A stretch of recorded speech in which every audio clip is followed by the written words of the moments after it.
അസ്സലാമു അലൈക്കും വറഹ്മത്തുള്ളാഹി വബറകാത്തു. പ്രിയമുള്ള സ്നേഹം നിറഞ്ഞ മുഅ്മിനീങ്ങളെ, വിശ്വാസികളെ, ഇന്നത്തെ ക്ലാസ്സിൽ ഞാൻ നിങ്ങൾക്ക് പറഞ്ഞു തരുന്നത് ഒരുപാട് ആളുകൾക്ക് അവരുടെ ആഗ്രഹങ്ങൾ നിറവേറിക്കിട്ടാൻ വേണ്ടിയിട്ട്, അവരുടെ പ്രയാസങ്ങൾ മാറാൻ വേണ്ടിയിട്ട്, ജീവിതത്തിൽ സമാധാനം ലഭിക്കാൻ വേണ്ടിയിട്ട് വയനാട് ജില്ലയിൽ ഉള്ളിശ്ശേരി എന്ന ഭാഗത്ത് അന്ത്യവിശ്രമം കൊള്ളുന്ന മഹാനായ വലിയ മുഹമ്മദ് ഔലിയ മസ്താൻ നവറല്ലാഹു മർക്കദഹു ഈ മഹാൻ്റെ ഈ മഖാമിലേക്ക് നേർച്ചയാക്കിയിട്ട് എത്രയോ ആളുകൾക്ക് ഫലം കിട്ടിയിട്ടുണ്ട്. ഒരുപാട് അനുഭവങ്ങളുണ്ട്. എത്രയോ ആളുകൾ ഇപ്പോഴും അവിടെ പോയി സിയാർത്ത് ചെയ്യുന്നുണ്ട്. അവർ അവിടത്തേക്ക് നേർച്ചയാക്കുന്നുണ്ട്. അതുകൊണ്ട് തന്നെ അവരുടെ ആഗ്രഹങ്ങൾ, ആവശ്യങ്ങൾ നിറവേറി കിട്ടുന്നുമുണ്ട്. അതുകൊണ്ട് തന്നെ പ്രിയപ്പെട്ടവരെ, നമുക്കൊക്കെയും എന്തെല്ലാം ആഗ്രഹങ്ങളാണുള്ളത്, എന്തെല്ലാം ആവശ്യങ്ങളാണുള്ളത്, ഒന്നല്ലെങ്കിൽ മറ്റൊന്നായിട്ട് പല പല പ്രശ്നങ്ങൾ കൊണ്ടും പ്രയാസങ്ങൾ കൊണ്ടും പ്രതിസന്ധികൾ കൊണ്ടും ജീവിതം തന്നെ മടുത്തുപോയി, ജീവിതം തന്നെ അവസാനിപ്പിച്ചാലോ എന്നോർത്ത് ഒരു സമാധാനമില്ലാതെ, സന്തോഷമില്ലാതെ എത്ര ആളുകളാണ് കഷ്ടപ്പെട്ട് ജീവിച്ചു കൊണ്ടിരിക്കുന്നത്. അങ്ങനെയുള്ള പ്രയാസപ്പെടുന്ന ആളുകളൊക്കെ പ്രിയപ്പെട്ടവരെ, ഞാൻ ഈ പറഞ്ഞു തരുന്നത് പോലെ നിങ്ങൾ ചെയ്താൽ ഇൻഷാ അല്ലാഹ് റബ്ബ് സുബ്ഹാനഹു തആല നിങ്ങളുടെ എല്ലാ നല്ല ഹലാലായ മുറാദുകളും നിറവേറ്റിത്തരും. നമ്മൾ അനുഭവിക്കുന്ന എല്ലാ പ്രയാസങ്ങളും അല്ലാഹു മാറ്റിത്തരും. എത്ര ആളുകളുണ്ട് കടങ്ങൾ കൊണ്ട് പ്രയാസപ്പെടുന്നവർ. ഭീമമായ തുക കടക്കിണിയിൽപ്പെട്ട് ആ കടം ഇനി എങ്ങനെയാണ് വീട്ടുക എന്നോർത്ത്, ജോലിയില്ലാതെ, ബിസിനസ്സില്ലാതെ, ഒരു വരുമാന മാർഗവും ഒന്നുമില്ലാതെ എങ്ങനെയാണ് ഇനി ആ കടം വീട്ടുക എന്നോർത്ത് പ്രയാസപ്പെട്ട് ജീവിക്കുന്ന എത്ര ആളുകളുണ്ട്. അതുപോലെ തന്നെ കയ്യിൽ പണമില്ലാതെ സ്വന്തം ഭാര്യയെയും മക്കളെയും ഉമ്മയെയും ഉപ്പയെയും കുടുംബത്തെയും ഒക്കെ നോക്കാൻ കഴിയാതെ, പല പല ആഗ്രഹങ്ങളും ആവശ്യങ്ങളും അത് നിറവേറ്റിയെടുക്കാൻ കഴിയാതെ, സ്വന്തമായിട്ടൊരു വീടെടുക്കാൻ സാധിക്കാതെ, വാഹനമെടുക്കാൻ സാധിക്കാതെ, മക്കളുടെ പഠനം, അവരുടെ ആവശ്യങ്ങൾ, അവർക്ക് രോഗം വന്നാൽ ചികിത്സിക്കാൻ, ഇങ്ങനെയുള്ള കാര്യങ്ങൾക്കൊന്നും കയ്യിൽ പണമില്ലാതെ പ്രയാസപ്പെടുന്ന എത്ര ആളുകളുണ്ട്.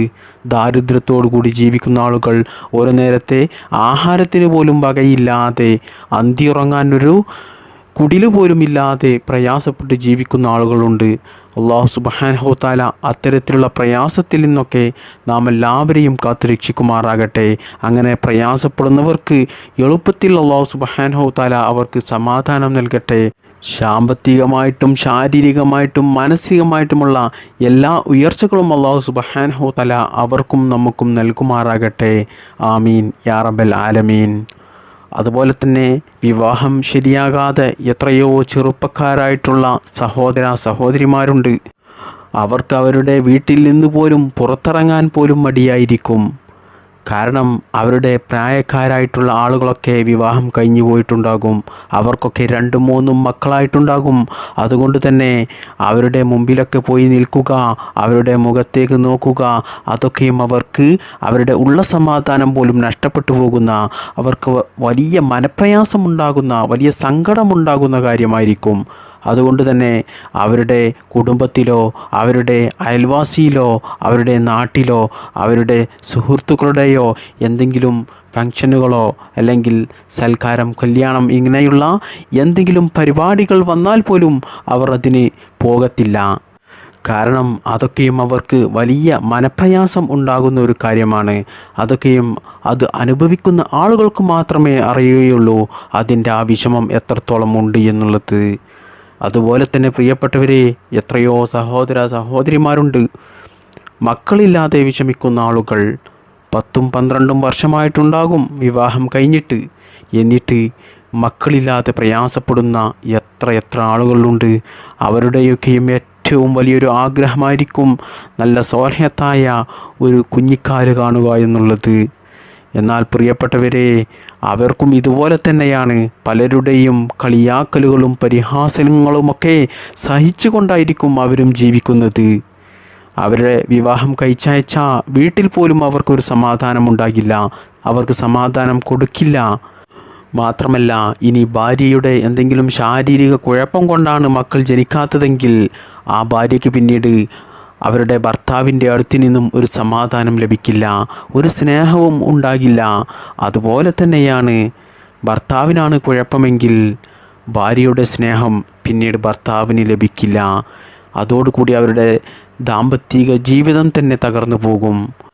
അവരുടെ ഭാര്യ ഭർതൃത്വ ജീവിതത്തിലെ എല്ലാ സ്നേഹവും നഷ്ടപ്പെട്ടു പോകും. പിന്നീട് അവരുടെ ദാമ്പത്യ ജീവിതത്തിൽ വിള്ളൽ സംഭവിക്കുകയും എത്രയെത്ര കുടുംബങ്ങളുണ്ട് പിന്നീട് അവർ വേർപിരിഞ്ഞു പോകുന്നത്. ഇതൊക്കെയും ഏതൊരു മനുഷ്യനെ സംബന്ധിച്ചിടത്തോളവും അവർക്ക് വലിയ പ്രയാസമുണ്ടാക്കുന്ന, വലിയ ഉള്ള മനസ്സമാധാനം നഷ്ടപ്പെട്ടു പോകുന്ന, ജീവിതം തന്നെ പലർക്കും അടുത്തു പോകുന്ന ഒരു കാര്യമാണ്. അല്ലാഹു സുബ്ഹാനഹു തആല മക്കളില്ലാത്ത സഹോദര സഹോദരിമാർക്കൊക്കെ നല്ല സ്വാലിഹത്തായ, അംഗവൈകല്യമില്ലാത്ത, നല്ല ആരോഗ്യമുള്ള സന്താനങ്ങളെ നൽകുമാറാകട്ടെ. ആമീൻ. അപ്പോൾ പ്രിയപ്പെട്ടവരെ, ഞാൻ പറഞ്ഞു വന്നത് ഇങ്ങനെ തുടങ്ങിയ ഒരുപാട് ആഗ്രഹങ്ങളും ആവശ്യങ്ങളും ഉള്ളവരാണ് നാമൊക്കെയും. അതുപോലെ തന്നെ ഒരുപാട് പ്രയാസങ്ങൾ അനുഭവിച്ച് ജീവിക്കുന്നവരാണ് പലരും. അതുകൊണ്ട് പ്രിയപ്പെട്ട സ്നേഹം നിറഞ്ഞ മുഅ്മിനീങ്ങളെ, ഈ പരിശുദ്ധമായ മുഹറം മാസം തീരുന്നതിന് മുമ്പ് തന്നെ നിങ്ങൾ ഈ കാര്യം ചെയ്യുക. ഈ മഹാൻ്റെ പേരിൽ നേർച്ചയാക്കിക്കൊണ്ട് ഫാത്തിഹ സൂറത്ത് ഓതുക. എന്നാൽ ഇൻഷാ അല്ലാഹ് ഉറപ്പാണ് നിങ്ങളുടെ എല്ലാ നല്ല ഹലാലായ ആഗ്രഹങ്ങളും നിറവേറിക്കിട്ടും, പ്രയാസങ്ങൾ മാറിക്കിട്ടും, ജീവിതത്തിൽ സമാധാനമുണ്ടാകും. അല്ലാഹു സുബ്ഹാനഹു തആല നമ്മുടെ ആവശ്യങ്ങൾ, ആഗ്രഹങ്ങൾ നിറവേറ്റി തരട്ടെ. ആമീൻ. ഈ മക്കാമിലേക്ക് നമ്മുടെ ആഗ്രഹങ്ങൾ നിറവേറിക്കിട്ടാൻ വേണ്ടിയിട്ട് ഫാത്തിഹ സൂറത്ത് എങ്ങനെയാണ് നേർച്ചയാക്കി ഓതേണ്ടത് എന്ന് പറഞ്ഞു തരുന്നതിന് മുമ്പായിട്ട് ഈ മഹാനെക്കുറിച്ച് ഞാൻ അല്പം വിശദീകരിച്ച് തരാം. ഈ മഹാൻ്റെ ചരിത്രം ഞാൻ ഒന്ന് ചുരുക്കി പറഞ്ഞു തരാം. അതായത് വയനാട് ജില്ലയിലെ ഉള്ളിശ്ശേരി എന്ന സ്ഥലത്ത് മഹാനായ വലിയ മുഹമ്മദ് ഔലിയ മസ്താൻ നവറല്ലാഹു മർക്കദഹു, ഈ മഹാൻ അവിടെ അന്ത്യവിശ്രമം കൊള്ളുകയാണ്. ഈ മഹാനെക്കുറിച്ച് പറയുകയാണെങ്കിൽ പ്രിയപ്പെട്ടവരെ, ഈ മഹാന് വെറും 25 വയസ്സ് പ്രായം മാത്രമേ ഉള്ളൂ. അവിവാഹിതനാണ്, വിവാഹം കഴിച്ചിട്ടില്ല. 25 വയസ്സായപ്പോഴേക്കും ഈ മഹാൻ വഫാത്താവുകയായിരുന്നു. മരണത്തിന് മുമ്പായിട്ട് ഈ മഹാൻ്റെ ഒരുപാട് കറാമത്തുകൾ സംഭവിച്ചിട്ടുണ്ട്. ഈ മഹാൻ ജനിച്ചത് വയനാട് ജില്ലയിലല്ല, പാലക്കാട് ജില്ലയിലെ തൃപ്പഞ്ചി എന്ന പ്രദേശത്താണ് ഈ മഹാൻ ജനിച്ചത്. പിന്നീട് ഇവിടത്തേക്ക് യാത്രയാവുകയായിരുന്നു. ഈ മഹാൻ്റെ പേര് നാമം മുഹമ്മദ് എന്നായിരുന്നു. എന്നാൽ ഒരുപാട് കറാമത്തുകൾ ഈ മഹാൻ്റേത് വെളിവായി തുടങ്ങിയപ്പോൾ നാട്ടുകാർ മുഹമ്മദ് ഔലിയ എന്ന് വിളിച്ചു തുടങ്ങി. മഹാനവറുകൾ 25 വയസ്സ് പ്രായം മാത്രമേ ജീവിച്ചിട്ടുള്ളെങ്കിലും ആ പ്രായത്തിനിടെ ഒരുപാട് സംഭവങ്ങൾ, അത്ഭുത സംഭവങ്ങൾ നടന്നിട്ടുണ്ട്. ഒരിക്കൽ മഹാനവറുകൾ വാരമ്പറ്റ ദർസിൽ പഠിച്ചുകൊണ്ടിരിക്കുന്ന സമയത്ത് ഒരു ദിവസം പള്ളിയിൽ സുബ്ഹ് ജമാഅത്ത് നടന്നുകൊണ്ടിരിക്കുന്ന സമയത്ത് അദ്ദേഹം അവിടെ ഉറങ്ങുകയായിരുന്നു. പെട്ടെന്ന് തന്നെ ജമാഅത്ത് നമസ്കരിക്കുന്നതിൻ്റെ ശബ്ദം കേട്ട് അദ്ദേഹം മഹാനവറുകൾ പെട്ടെന്ന് തന്നെ എണീറ്റുകൊണ്ട് വുളുവെടുത്ത് ആ ജമാഅത്തിൽ പങ്കെടുത്തു. എന്നാൽ ഇമാം സലാം വീട്ടിയതിന് ശേഷം മഹാനവറുകൾ ഇമാമിനോട് പറഞ്ഞു, ഈ നിസ്കാരത്തെക്കുറിച്ച് നിങ്ങൾ ആരോടും പറയരുത്. മഹാനവറുകൾ പറഞ്ഞു, നിങ്ങളുടെ നിസ്കാരം പുറകെ വരികയുള്ളൂ എന്ന്. ആ സമയം തന്നെ പെട്ടെന്ന് തന്നെ മഹാനവറുകൾ അപ്രത്യക്ഷമായി. ഇമാം മഹാനവറുകളെ കാണുന്നില്ല. ഇമാം അത്ഭുതപ്പെട്ടു പോയി. മാഷാ അല്ലാ, എന്താണ് ഇത് സംഭവിക്കുന്നത് എന്ന്. മഹാനവറുകൾ മുന്നിൽ നിന്ന് സംസാരിച്ചു കൊണ്ടിരിക്കെ പെട്ടെന്നാണ് അപ്രത്യക്ഷമായത്. പിന്നീട് യഥാർത്ഥ ജമാഅത്ത് നടന്നു. എന്നിട്ട് മഹാനവറുകൾ നേരം പുലർന്നപ്പോൾ മഹാനവറുകൾ അവിടെ പ്രത്യക്ഷപ്പെട്ടു. അങ്ങനെ അവിടെയുള്ള സഹപാഠികളോട് മഹാനവറുകൾ പറഞ്ഞു, ഇന്ന് ഞാൻ 2 ജമാഅത്ത് സുബ്ഹി നമസ്കരിച്ചു എന്ന്. ഇത് കേട്ട നാട്ടുകാർക്കും സഹപാഠികൾക്കുമൊക്കെ മനസ്സിലായി, മുഹമ്മദ് മസ്താൻ അവറുകൾ ആദ്യം നമസ്കരിച്ചത് അത് ജിന്നുകളുടെ കൂടെയോ അല്ലെങ്കിൽ മലക്കുകളുടെ കൂടെയോ ആയിരിക്കുമെന്ന്. അങ്ങനെ ഈ സംഭവം മഹാനവറുകളുടെ വിശുദ്ധിക്ക്, കറാമത്തിന് അടിവരയിടുന്നു. അങ്ങനെ ഇതെല്ലാം നാട്ടുകാരെല്ലാം അറിയുകയും അത്ഭുതപ്പെടുകയും ഇതൊരു സാധാരണ മനുഷ്യനല്ല എന്ന് ആളുകളെല്ലാം മനസ്സിലാക്കുകയും ചെയ്തു. തുടർന്നങ്ങോട്ട് മഹാനവറുകൾ പിന്നീട് സംസാരത്തിനൊന്നും കിട്ടിയിട്ടില്ല. പിന്നീട് കൂടുതൽ സമയവും അള്ളാഹുവിന് വേണ്ടിയിട്ട് ഇബാദത്തുകൾ ചെയ്യുമായിരുന്നു. റിഫായി മാലയും അതുപോലെ തന്നെ മുഹിയത്തീൻ മാലയുമൊക്കെ ചൊല്ലിക്കൊണ്ട് റോഡിലൂടെയൊക്കെ അങ്ങോട്ടും ഇങ്ങോട്ടും നടക്കുമായിരുന്നു. ആരോടും ഒരു സംസാരമില്ലാതെ റബ്ബിലേക്ക് അടുത്തുകൊണ്ട് അദ്ദേഹം ജീവിക്കുമായിരുന്നു. അങ്ങനെ മഹാനവറുകളുടെ ഹയാത്ത് കാലത്ത് തന്നെ ഒരുപാട് ആളുകൾ ലോകത്തിൻ്റെ നാനാഭാഗത്തു നിന്നും വന്നുകൊണ്ട് അവരുടെ ആഗ്രഹങ്ങൾ, ആവശ്യങ്ങൾ നിറവേറിക്കിട്ടാൻ വേണ്ടിയിട്ട് അവിടത്തേക്ക് നേർച്ചകൾ ചെയ്യാറുണ്ടായിരുന്നു. അതുകൊണ്ട് തന്നെ അവരുടെ ആഗ്രഹങ്ങൾ, അവരുടെ ആവശ്യങ്ങൾ, അവരുടെ പ്രയാസങ്ങൾ അതൊക്കെയും അവർ ഉദ്ദേശിച്ചതുപോലെ നടന്നതായിട്ട് എത്ര അനുഭവങ്ങളാണ് പറയാനുള്ളത്. മാത്രമല്ല, ആരെങ്കിലും നേർച്ച ചെയ്തിട്ട് ആ നേർച്ച ചെയ്തത് അവർ കൊടുക്കാതെ വന്നാൽ മഹാനവറുകൾക്ക് അത് മനസ്സിലാകുകയും അവരുടെ വീട്ടിൽ കയറി ആ നേർച്ച ചെയ്തത് അവർ കൊടുപ്പിക്കുകയും ചെയ്യും. മഹാനവറുകളുടെ പേരിൽ നേർച്ചയാക്കിയത് ആരും തന്നെ പറയാതെ എങ്ങനെയാണ് മഹാനവറുകൾക്ക് മനസ്സിലാകുന്നത്? അതുകൊണ്ട് തന്നെ അവിടുത്തെ കറാമത്തുകളിൽ ഏറ്റവും പ്രശസ്തമായ ഒരു കറാമത്തായി ആളുകൾ അത് മനസ്സിലാക്കുകയും ചെയ്തു. മഹാനവറുകൾക്ക് മസ്താൻ എന്ന പേര് വരാൻ കാരണം മഹാനവറുകൾ അള്ളാഹുവിലേക്ക് അടുത്തത് ഉന്നതമായ മർത്തബയിൽ എത്തിച്ചേർന്ന് അള്ളാഹു എന്ന ഒരേ ഒരു ലഹരി മാത്രമായി അതിൽ ലയിച്ച് അള്ളാഹുവിൽ മാത്രം മസ്തായി പോയി. അങ്ങനെ ആളുകൾ മഹാനവറുകളെ മസ്താനി എന്ന് കൂട്ടി വിളിക്കുകയും ചെയ്തു. അങ്ങനെയാണ് മഹാനവറുകൾക്ക് മഹാനായ വലിയ മുഹമ്മദ് ഔലിയ മസ്താൻ നവറുല്ലാഹി മർക്കദഹു എന്ന നാമം എന്ന പേര് വരാൻ കാരണം. മഹാനവറുകൾ ഇടയ്ക്കിടെ ഉള്ളിശ്ശേരി ദർസിൽ പോയി തഫ്സീറുൽ ഖുർആൻ്റെ സബക്ക് കേൾക്കാറുണ്ടായിരുന്നു.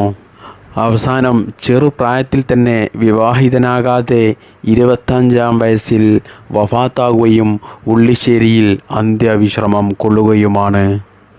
അവിടുത്തെ ആണ്ടുനേർച്ച ഇപ്പോഴും വർഷാന്തോറും നടത്തി വരുന്നുണ്ട്. ഉള്ളിശ്ശേരിയിലെ പ്രധാനപ്പെട്ട മസാറുകളിൽ ഒന്നാണ് മഹാനായ വലിയ മുഹമ്മദ് ഔലിയ മസ്താൻ നവ്വറല്ലാഹു മർക്കദഹു ഈ മഹാൻ്റെ ഈ മഖാം. അള്ളാഹു സുബ്ഹാനഹു തആല അവിടുത്തെ ദർജ ഉയർത്തിക്കൊടുക്കട്ടെ. അവിടുത്തെ ഹക്ക് ജാവർക്കത്ത് കൊണ്ട് നമ്മുടെ എല്ലാവരുടെയും ദുനിയാവിലെയും ആഖിറത്തിലെയും ജീവിതം വിജയത്തിലാക്കട്ടെ. നമ്മുടെ എല്ലാ നല്ല ഹലാലായ മുറാദുകളും അള്ളാഹു സുബ്ഹാനഹു തആല നിറവേറ്റി തരട്ടെ. ആമീൻ യാ റബ്ബൽ ആലമീൻ. അതുകൊണ്ട് പ്രിയപ്പെട്ടവരെ, ഈ മഖാമിലേക്ക് എത്രയോ ആളുകൾ നേർച്ചയാക്കിയിട്ട് അവരുടെ ആഗ്രഹങ്ങൾ, അവരുടെ ആവശ്യങ്ങൾ നിറവേറിക്കിട്ടിട്ടുണ്ട്. അതുകൊണ്ട് ഇൻഷാ അല്ലാഹ് നമുക്കും അല്ലാഹു സുബ്ഹാനഹു തആല നമ്മുടെ ആവശ്യങ്ങൾ, ആഗ്രഹങ്ങൾ, നമ്മുടെ പ്രയാസങ്ങൾ നമ്മൾ ഉദ്ദേശിച്ചതുപോലെ അല്ലാഹു സുബ്ഹാനഹു തആല നടത്തി തരും. അതുകൊണ്ട് തന്നെ ഈ മഖാമിലേക്ക് നിങ്ങൾ ഒരു 7 സൂറത്തുൽ ഫാത്തിഹ അള്ളാഹുവിന് വേണ്ടിയിട്ട് ഓതിക്കൊണ്ട് നിങ്ങൾ ദുആ ചെയ്യുക. എന്നാൽ ഇൻഷാ അല്ലാഹ് ഈ മഖാമിലേക്ക് നേർച്ചയാക്കി നിങ്ങൾ ഓതിയാൽ ഉറപ്പാണ് അല്ലാഹു സുബ്ഹാനഹു തആല നിങ്ങളുടെ ആഗ്രഹങ്ങൾ നിറവേറ്റിത്തരും. എത്രയോ ആളുകൾക്ക് അനുഭവമുണ്ട്, അവരുടെ ആഗ്രഹങ്ങൾ, ആവശ്യങ്ങൾ നിറവേറിക്കിട്ടതായിട്ട് ഒരുപാട് അനുഭവങ്ങൾ പറയാനുണ്ട്. അല്ലാഹു സുബ്ഹാനഹു തആല നമ്മുടെ എല്ലാ നല്ല ഹലാലായ മുറാദുകളും നിറവേറ്റിത്തരട്ടെ. നമ്മുടെ പ്രയാസങ്ങൾ മാറ്റിത്തരട്ടെ. ജീവിതത്തിൽ ബറക്കത്ത് നൽകട്ടെ. സന്തോഷവും സമാധാനവും നൽകട്ടെ. ദുനിയാവിലും ആഖിറത്തിലും നമുക്കെല്ലാവർക്കും വിജയം നൽകട്ടെ. അള്ളാഹുവിൻ്റെ പരിശുദ്ധമായ സ്വർഗത്തിൽ മുത്തുനബി സല്ലല്ലാഹു അലൈഹി വസല്ലമ തങ്ങളുടെ കൂടെ നമുക്കെല്ലാവർക്കും ഒരുമിച്ച് കൂടാൻ അള്ളാഹു തൗഫീഖ് നൽകട്ടെ. ആമീൻ യാ റബ്ബൽ ആലമീൻ. അതുകൊണ്ട് പ്രിയപ്പെട്ടവരെ, നിങ്ങളുടെ എന്ത് ആഗ്രഹമാണോ, ഉദ്ദേശമാണോ അത് നിങ്ങൾ മുൻനിർത്തിക്കൊണ്ട് 7 സൂറത്തുൽ ഫാത്തിഹ നേർച്ചയാക്കിക്കൊണ്ട് നിങ്ങൾ ഓതുക. അല്ലാഹു സുബ്ഹാനഹു തആല നിങ്ങളുടെ എല്ലാ ആഗ്രഹങ്ങളും നിറവേറ്റിത്തരും ഇൻഷാ അല്ലാഹ്. എനിക്കും എൻ്റെ കുടുംബത്തിനും വേണ്ടിയിട്ട് നിങ്ങൾ ദുആ ചെയ്യണമെന്ന് പറഞ്ഞുകൊണ്ട് ഇന്നത്തെ ക്ലാസ് ഞാൻ ഇവിടെ അവസാനിപ്പിക്കുകയാണ്. അസ്സലാമു അലൈക്കും വറഹ്മത്തുള്ളാഹി വബറകാതുഹു.